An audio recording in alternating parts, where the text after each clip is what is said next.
नमस्ते दोस्तों। तो इस बार ये एक इम्पोर्टेंट टॉपिक पे हम इंफॉर्मेटिव वीडियो आपके लिए लेकर आए हैं। तो चलिए शुरू करते हैं। दोस्तों, आप सब लोग इंडिया और चाइना के युद्ध होने की खबरें सुनते आ रहे हो। वो तो अभी तक शुरू नहीं हुआ और भगवान करे ना कभी हो।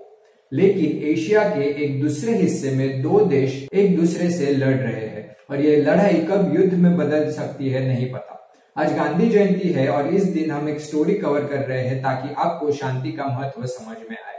दोस्तों, जो दो देश लड़ रहे हैं वो है मुस्लिम मेजॉरिटी अजरबैजान और क्रिश्चियन आर्मेनिया। इन दोनों के बीच नागोर्नो कराबाख इस रीजन के लिए बीच बीच में झगड़े होते आ रहे हैं।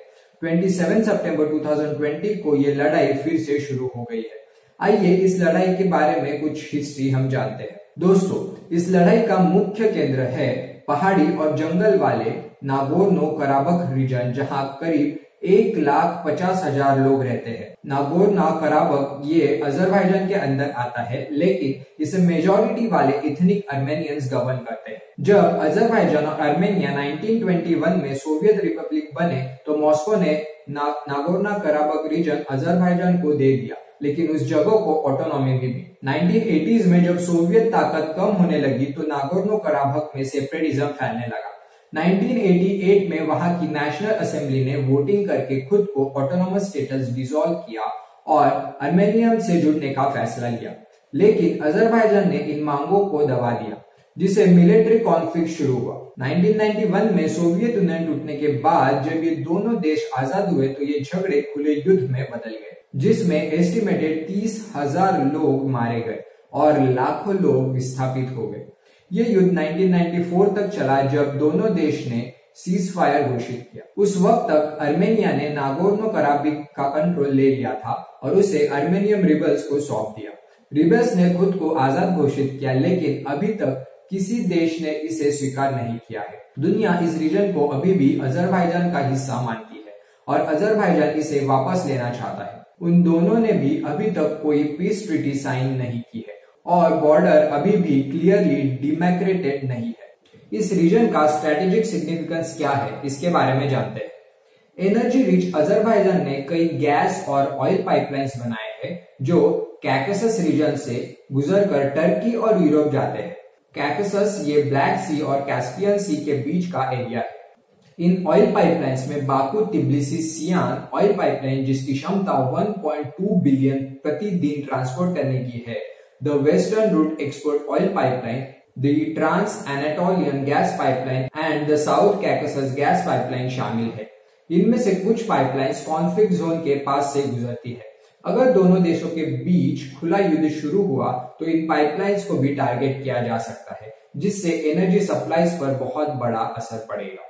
अभी की लड़ाई के बारे में जानकारी लेते हैं। दोस्तों, सीजफायर होने के बावजूद बीच बीच में बॉर्डर पर भिड़ंत होती रहती है। इस साल के जुलाई में कम से कम 16 लोग क्लैशेस में मारे गए। संडे की हिंसा कैसे शुरू हुई ये अभी तक साफ नहीं है, लेकिन अजरबैजान और आर्मेनिया दोनों एक दूसरे को दोष दे रहे हैं। जो लाइन ऑफ कांटेक्ट दोनों देशों को अलग करती है, वहां पर लगातार शीलिंग चालू है।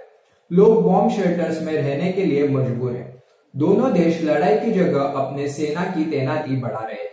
दोनों देश दूसरे को बहुत बड़ा नुकसान पहुंचाने की बात भी कर रहे हैं। थर्सडे तक ऑफिशियल फिगर्स के हिसाब से मृतकों की संख्या 100 के पार हो गई है, जिसमें सिविलियंस भी शामिल है। कुछ रिपोर्ट के हिसाब से टर्की अजरबैजान की तरफ से लड़ने के लिए सीरिया से मर्सिनरीज भेज रहा है। आर्मेनिया की तरफ से टर्की पर आरोप लगाया गया कि उसके फाइटर जेट ने आर्मेनिया का Su-25 वॉर प्लेन गिरा दिया है। टर्की ने इससे इनकार किया है, जबकि अजरबैजान की तरफ से इसे झूठ कहते हुए कहा गया कि 2 आर्मेनियन Su-25 एक पहाड़ से टकरा गए थे।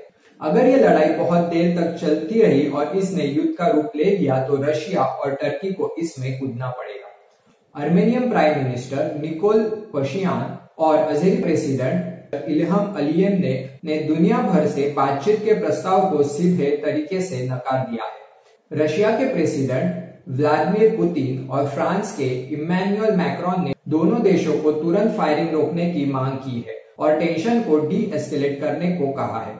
दोनों राष्ट्रपति ने फोन पर CSC मिन्स्क ग्रुप के फ्रेमवर्क के तहत इस लड़ाई को खत्म करने पर बात की। CSC मिन्स्क ग्रुप में रशिया, फ्रांस और यूनाइटेड स्टेट्स शामिल है और इसे 1992 में अजरबैजान और आर्मेनिया के बीच नागोर्नो कराबिक रीजन पर नेगोशिएटेड रिजोल्यूशन हासिल करने के लिए बनाया गया था।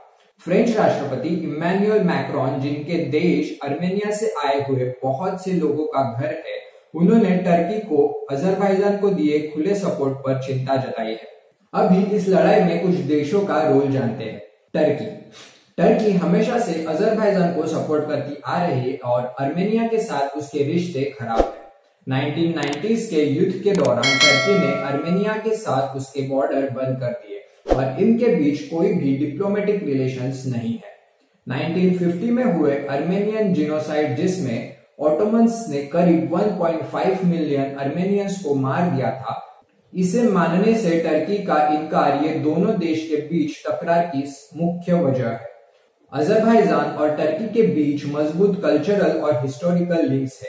अजरबैजानीज टर्किक इथनिक ग्रुप के हैं और उनकी भाषा टर्किक फैमिली से है। टर्की के अजरबैजान पर 1993 से राज कर रहे वंशवादी डिक्टेटर परिवार के साथ अच्छे रिश्ते हैं। टर्की ने अजरबैजान को खुला सपोर्ट किया है और कुछ रिपोर्ट्स के मुताबिक उसने अजरबैजान के साथ आर्मेनिया के खिलाफ लड़ने के लिए सीरिया से मर्सिनरीज भेजे हैं। रशिया के अजरबैजान और आर्मेनिया दोनों के साथ अच्छे रिश्ते हैं और वो दोनों को हथियार सप्लाई करते हैं, लेकिन एनर्जी रीच अजरबैजान के मुकाबले आर्मेनिया रशिया पर ज्यादा डिपेंडेंट है। रशिया का आर्मेनिया में मिलिट्री बेस है। रशिया आर्मेनिया के साथ एक मिलिट्री अलायंस में है जिसे कलेक्टिव सिक्योरिटी ट्रीटी ऑर्गेनाइजेशन कहते हैं। इस वजह से आर्मेनिया लड़ाई में रशिया की मदद मांग सकता है।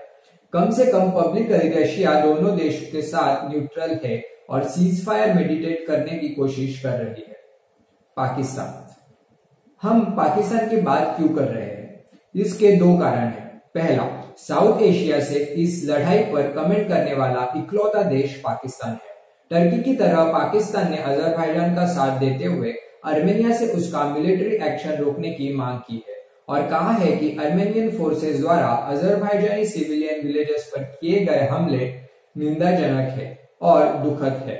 दूसरा कारण यह है कि कुछ रिपोर्ट्स के हिसाब से इस लड़ाई में पाकिस्तानी ट्रूप्स अजरबैजान के साथ मिलकर आर्मेनिया से लड़ रहे हैं। पाकिस्तान दुनिया का इकलौता ऐसा देश है जो आर्मेनिया को देश नहीं मानता, इसलिए आर्मेनिया कश्मीर विवाद पर खुले तौर पर भारत के साथ है। तो आपको ये इन्फॉर्मेशन कितनी यूजफुल लगी ये आप हमें कमेंट सेक्शन में बता सकते हैं और साथ साथ वीडियो शेयर करना मत भूलना।